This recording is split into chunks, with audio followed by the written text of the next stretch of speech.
Hi అండి, నేను మీ Sandhyarani. Welcome back to our channel ఆహా మన వంటలు. స్వీట్ తినాలనిపించినప్పుడు తక్కువ ఇంగ్రీడియంట్స్తో అప్పటికప్పుడు ఈజీగా తయారు చేసుకునే స్వీట్ రెసిపీ ఈ పోహా లడ్డు.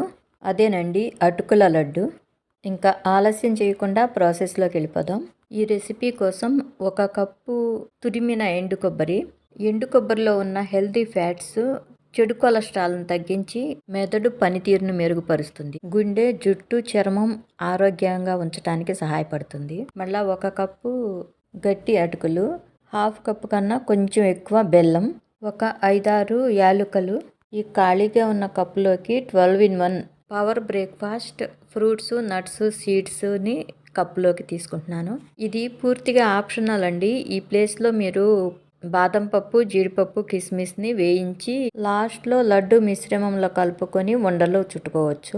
పొద్దున్నే బ్రేక్ఫాస్ట్ చేయకుండా కాలేజీకి వెళ్తుందని మా వారు తీసుకొచ్చారు. పాలల్లో కలిపిస్తే ఎందుకో మా అమ్మాయి అంత ఇష్టంగా తినట్లేదండి. అందుకే నేను స్వీట్స్లో, ఐస్ క్రీమ్స్లో వాడుతున్నాను. బాండీలో ఒక 2 స్పూన్స్ నెయ్యి వేసుకొని ఎండు కొబ్బరిని లైట్గా వేయించి ప్లేట్లోకి తీసుకోవాలి. అదే బాండీలోకి అటుకులను కూడా వేసి మాడకుండా లైట్గా క్రిస్పీగా వచ్చేటట్లు వేయించుకోవాలి. అంటే మనం నలిపితే లైట్గా పొడి అవ్వాలన్నమాట. పౌడర్ చేసుకోవటానికి వీలుగా వేయించుకోవాలి. ఇప్పుడు ఒక 2 స్పూన్స్ నెయ్యి వేసుకొని 12 in 1 ఫ్రూట్స్, నట్స్, సీడ్స్ ఉన్నాయి కదా, నెయ్యి ఫ్లేవర్ పట్టేదానికి లైట్గా వేయించుతున్నాను. ఇప్పుడు వేయించి పెట్టుకున్న అటుకులని యాలకులు కూడా వేసి నున్నగా గ్రైండ్ చేసుకోవాలి.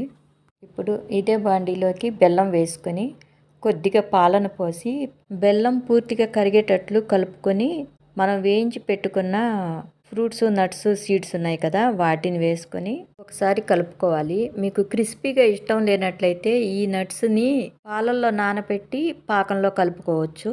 ఇప్పుడు ఈ పాకంలోకి నేతిలో వేయించి పెట్టుకున్న అటుకుల పౌడరు, మళ్ళా కొబ్బరి పౌడర్ కూడా వేసి కలుపుకోవాలి.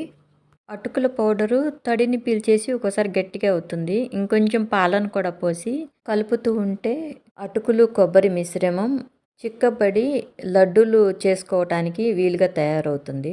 ఇలా ముద్దగా వచ్చిన మిశ్రమంలోకి కొద్దిగా సాల్ట్ను కూడా యాడ్ చేసి ఇంకొకసారి కలుపుకొని కొంచెం చల్లారిన తర్వాత మనం లడ్డూలు తయారు చేసుకోవటమే.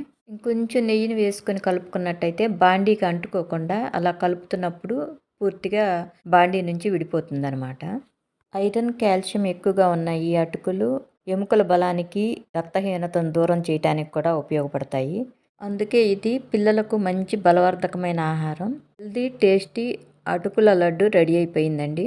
మరొక మంచి రెసిపీతో మళ్ళీ కలుద్దాం. Thank you for watching.